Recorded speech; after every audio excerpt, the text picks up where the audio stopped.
APIs are used everywhere, and you can ask yourself, what is the foundation that everybody is using? And one of the foundations that we want to talk about today, which maybe not quite as visible to some, is OpenAPI. So we'll talk about OpenAPI, how important it is, and how in the future, hopefully, it will be also more visible to more people. And to talk about this, I have Mike Amundsen here. Hey, Mike, how are you doing? Hey, it's good to see you. Good to see you, Eric. Yeah, thanks for being back. So we're calling this the little format that could. No, not the little format, but the unknown format that could, because we agreed that it's not little. But what was the idea behind that rather cryptic title? Yeah, so, well, the idea was there's a children's story in the U.S. about the engine, this little engine that's working hard, and you have to kind of, root for it. Well, it turns out OpenAPI is a format that I see everywhere I go, whether I'm talking to a large company or a small company. But very often, people aren't talking specifically about OpenAPI. They're talking about their API program. They're talking about their platforms. They're talking about their API catalog. So this is the format that is the engine that's sort of driving the world of APIs. And I'm actually quite surprised people don't talk about it more, but it kind of makes sense because it's really sort of the underpinning of the API world. Yeah, and I think you're making a good point there that on the one hand, you could ask yourself, is it necessary to talk about it more because it's there and people like it and use it? But on the other hand, it still seems to me that since it is so central and people build a lot of machinery around it, they buy software that supports it, they build automation processes that use it. And sometimes it seems to me that maybe paying a little bit more attention to that little format might be actually beneficial. And I think to some extent that's a general problem or a general issue maybe with standardization efforts or standardized formats, that it's sometimes a little bit hard to get people really involved because for them, well, it's there now. Why should I care? So why should they care? Yeah, well, there are lots of reasons I think to care. Like we had said, it is kind of everywhere. And one of the things I really love about the OpenAPI format is that word open. It's an open format. It's not owned by any particular tool chain or vendor or product group. And that means there are lots of people who are contributing in a lot of different ways. And I think being very well aware upfront about how can we contribute, how can this standardization help us in our API work is really, really important. Yes, and it's open. That's I think, like you said, that's a very important aspect. And it's not just the format that is open, it's also that the organization doing it, it's also open. It's called the OpenAPI Initiative, brief OAI. And that's also a little bit of what we want to talk about today, what OAI is, how it compares to OpenAPI, and why maybe we should pay a little bit more attention to what's happening in that standardization space. So just asking you, because you're talking to so many OpenAPI people or API people, how many people do you think know what OAI is? You know, I'm not even sure I really know what OAI is.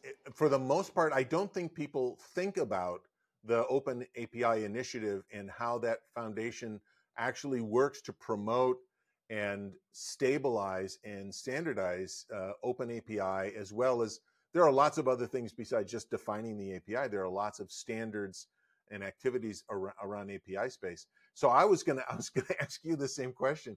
What is your approach, or how do you talk about the difference between the OpenAPI standard and the OpenAPI initiative or community group? Yeah, it's a good question. It's a little peculiar because for most of the standards that you and I have worked with for a long time, which came out of IETF or the W3C, these are pretty big organizations that have hundreds or thousands of standards coming out of them. So it's pretty clear that there's the organization, which is a big thing, and a standard, which is just one of many that the organization has produced. With OAI, it's a little different because for now, at least, they have one standard, which is OpenAPI. But there still is this foundation that was created specifically to make clear that this is something that is owned by the community. It's part of the kind of the Linux Foundation. And to me, it's just a declaration of this being open and accessible to both organizations and individuals who want to see what's going on, contribute. And in my mind, that's the most important part, that it's not just the format kind of just drops from the sky and people can use it or not. But if they feel like they want to be part of how it evolves, they know where to go. Yeah. Yeah, I think another way I think about this also is the OpenAPI standard, to be effective as it is, really reflects the interests and the contributions and creative thought of a lot of different people. It isn't just one, what Leonard Richardson and I used to call a sort of a proprietary standard. Like somebody, it's a great idea, but it's really just one person's idea or one team's idea. OpenAPI is a huge collection of creative people, the OpenAPI initiative community. And there used to be a great event where you could go, what was it, the ASC, the API Specifications Conference, where that community would come together and talk a lot about the OpenAPI spec and what the future would be and stuff like that. But we don't have the ASC anymore. So my next question is, how is OpenAPI initiative reaching out and meeting with people who are contributing to the standard? Yeah, I guess you and I were both sad that ASC doesn't exist anymore because it was a really fun event, but it also was kind of a niche event for people just interested in standardization work. So a lot of people would probably just say, well, if it's just a standardization conference, I'd rather not go. And the different model that OAI is doing now, which I think makes a lot of sense, is to say, rather than tell people, well, come here if you want to be part of the OAI work, OAI is now going to the events where practitioners are meeting and is creating what's called an OAI track to talk about the specification itself, how it's being used, how maybe augmented formats are developing that do things that OpenAPI doesn't do. But I think the general idea of this OAI track is much more promising in the sense that you go where the people are instead of organizing an event and expecting that a lot of people show up, which, as ASC was showing, there weren't just enough people showing up. It was a great event, but it was not, the target community was just too small because it was too niche in terms of it's just for people really interested in specifications. Yeah, and so now when I go to a conference, an API conference, or even a microservices conference, maybe there'll be an OAI sponsored track, right? I mean, there'll be sessions everywhere that I can go to, right? That's what I want. So it's everywhere. It's like I'm going to a specification conference all the time. Yes, that would be the ideal case, so to speak. That probably won't happen from from now until the end of the year. So we teamed up with API Days. So we will have an OAI track in the upcoming API Days conferences in London, in Melbourne, and in Paris. So that's great. That will also allow us to gain a little bit of experience, how it works. And then going forward, there is the hope that we will also have this in other conferences as well. Just speaking from where I stand, ideally, we might even have conference organizers reaching out to us and saying, hey, interesting, we want to talk about this part of the API story as well. Would you help us organizing an OAI track as our conference, right? And that would be great. We'll see how that goes. For now, we're doing it with API Days until the end of this year, until the end of 2023.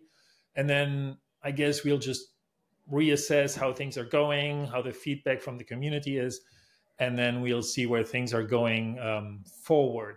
But for now, it won't be, as you said, that you can go to any API conference and there for sure will be an API, an OAI track. But I'm not sure everybody wants that anyway. That's just me. I want that, but I don't think anybody else really needs that either.